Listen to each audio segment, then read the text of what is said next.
Ladies and gentlemen, welcome back to No Filter Gen Z, where we are unfiltered, uncensored, and unapologetic about our beliefs and values. Hashtag no filter. My name is Camden. I'm your host, and today we're going to get into some demonic, deep stuff that's going on in our country, and particularly in our schools, because there's some things that you might not even know about, maybe as a parent, as a teacher, or as a kid. You know, we're Gen Z, we're in schools, and there's some stuff that's going on that you might not like and I don't like. So we'll get into that. But before we do, I want to start with something positive because the news never shows you anything positive. I got your back. I got you. We're going to start with Disney because they just made a new movie, Inside Out 2, that was a huge success. And usually with these Disney movies, they're pretty woke. But this time, this felt like old, good, classic Disney that was not any kind of stuff there was no agenda. It felt like a really authentic, family-friendly movie. And I was so happy that we finally got one because I have younger siblings. I want them to have those good Disney movies. And this one was finally not all this agenda being pushed. So it was one of the only 11 animated titles to have ever surpassed the 1 billion mark. So Disney should take a hint. But they introduced a new emotion called anxiety. We all know what anxiety is. And it was really relatable. I mean, I am 21 years old. I've had anxiety before, and it was really relatable. And so I just want you guys to check out this clip. Okay, how can I help? I can take notes, get coffee, manage your calendar, walk your dog, carry your things, watch you sleep. Wow, you have a lot of energy. Maybe you could just stay in one place? Anything. Just call my name and I'm here for you. Okay, love that. And what was your name again? Oh, I'm sorry. I can get ahead of myself. I'm anxiety. I'm one of Riley's new emotions, and we are just super jazzed to be here. Where can I put my stuff? What do you mean, we? Awesome. I mean, it's funny, it's family friendly, and Disney needs to look at this and see, okay, the woke stuff doesn't work. When we're really family friendly, we get the views. People watch the good stuff because that's what we want. Families don't want all this LGBTQ agenda, trans agenda, all this stuff that we don't need. You know, as kids, we need to just see the good classic Disney films, and that's what this was. But speaking of family friendly, schools aren't anymore. Like I said, we're going to get into the deep stuff today.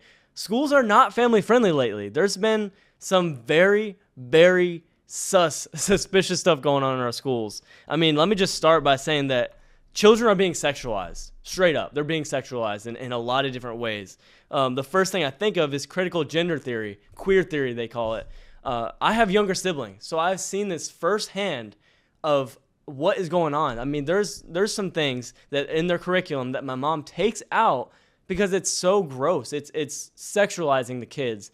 And let me just give you an example. One of the things that they say is that you can change your gender. It's fluid. You're gender fluid, which means one day you can be a boy, the next day you can be a girl, and that's just not true. It's a joke. What are we doing in our schools? It's a joke, and it's gross, it's demonic, and I don't want that to be pushed to my siblings or my kids one day. So we got to do something right now.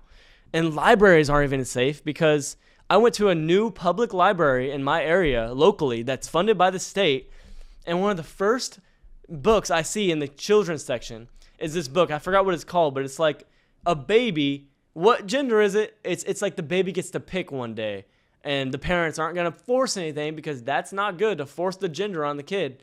Well, let me tell you something. God designed you exactly how you're supposed to be with your gender. God doesn't make mistakes. He made you perfectly in his image. So you're either a girl or a boy. There's only two genders. That's it.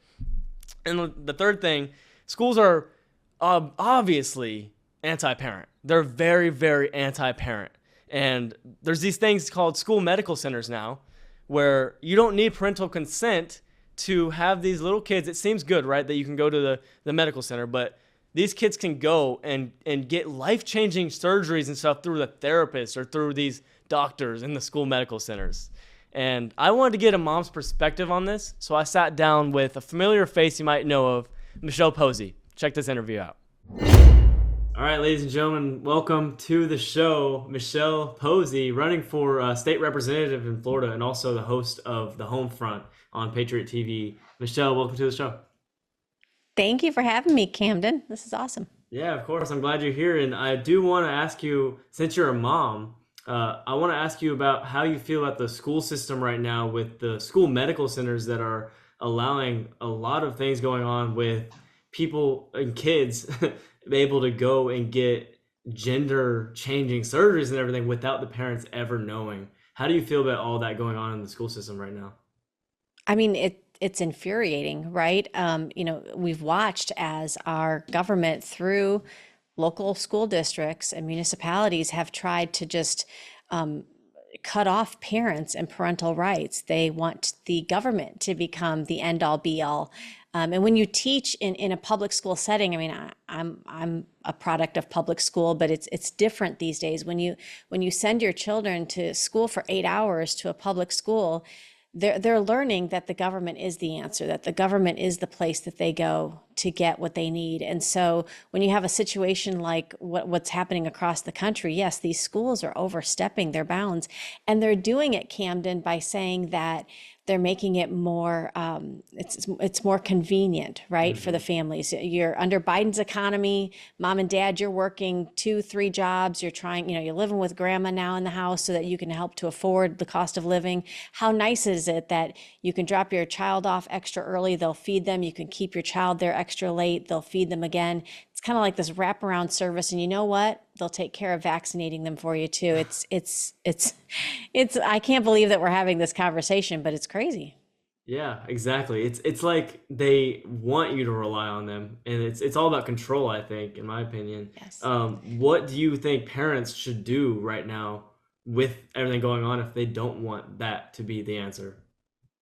Well, it's important to know that the first problem is that there's money tied to this. Anytime that there is money that is tied to an issue or a problem, you can guarantee that there will always be that problem, because it's a spigot. It's a faucet that's turned on. Nobody wants to say no to that money.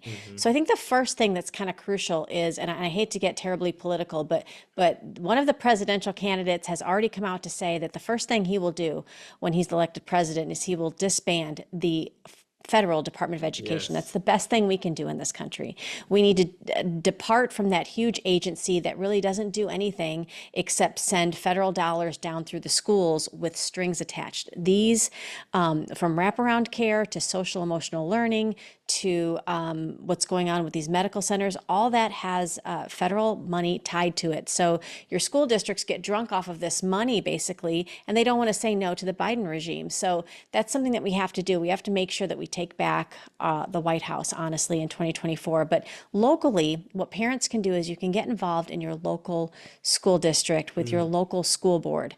School boards have to follow state law. So, for example, here in the state of Florida, we're pretty fortunate that a lot of this has already been determined to be illegal in the Right. state of Florida. That doesn't mean that your school district and that your school board won't try to go rogue, however, and go against that. So you have to be very, very involved. And if I could really be honest, I homeschooled 2 of my children. It was not easy. I worked at the same time. Sometimes I would work night jobs.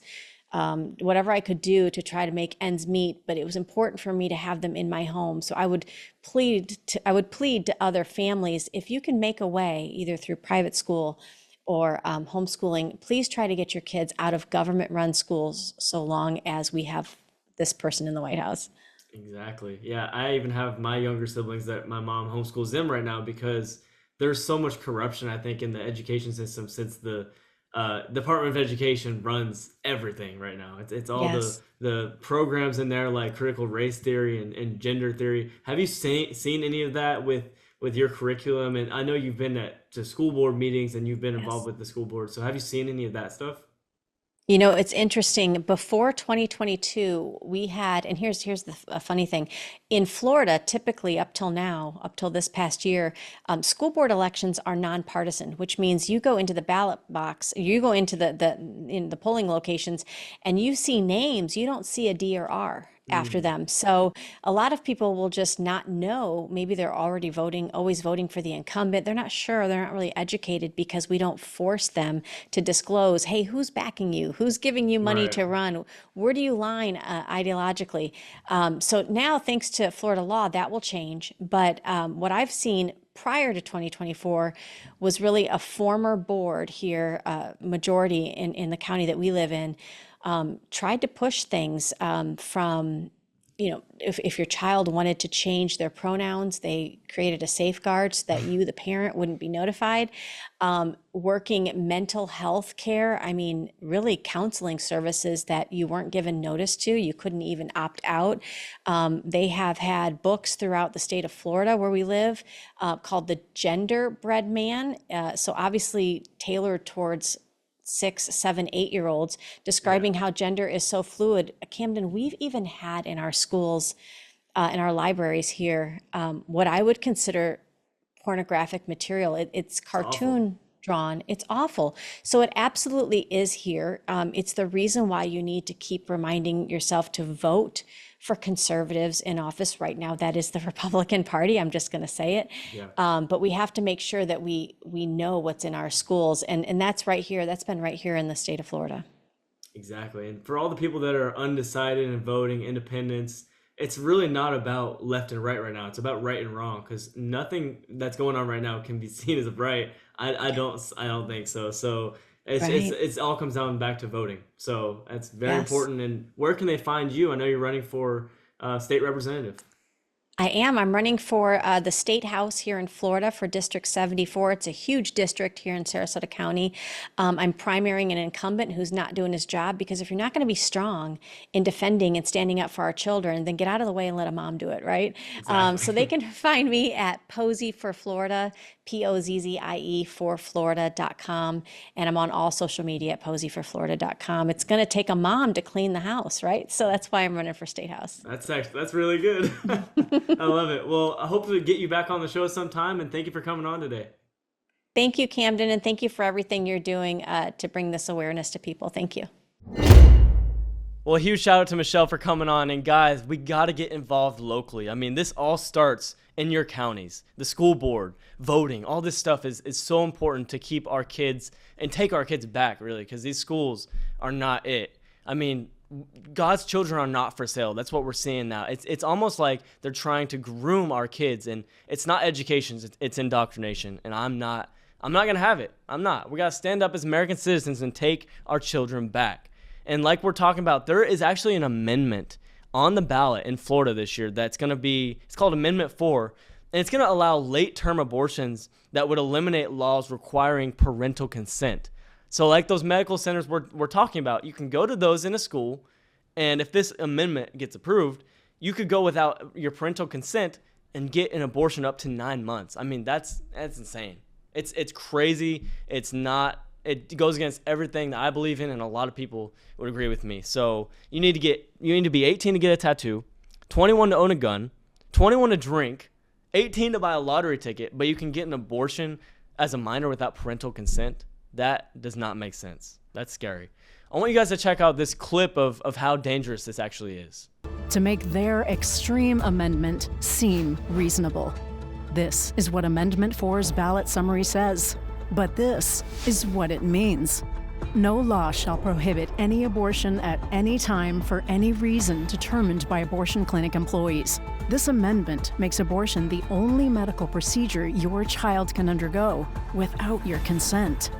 It sounds extreme because it is extreme. No definitions, no doctors, no parental consent. Amendment 4, way too extreme and not what it seems. Wow. It's just sad to see this even in Florida. I mean, who knows what they're doing in other states, but it's sad to see what they're taking and the evil that's being put into our schools. It's just not good. And school medical centers are a complete scam in every way. Like, that's what I'm going to say. I vouch for the parent to have the control in that situation. It should not go to the schools and to the government, really. That's what's happening. So don't let them take your kids. Don't let them take you, because if you're a parent, they are taking you out of the equation, and that is designed. They don't want parents. They don't want family. I mean, you see the attack on the family unit. They don't want any of this stuff, and we got to fight for it. We got to conserve our values and fight for what we know is right. So I'm calling you to action, to vote. In your elections, get involved locally and vote. And guys, if you want to see more of No Filter Gen Z, you can support us on all platforms at No Filter Gen Z, and we'll see you guys next time. Thanks for coming.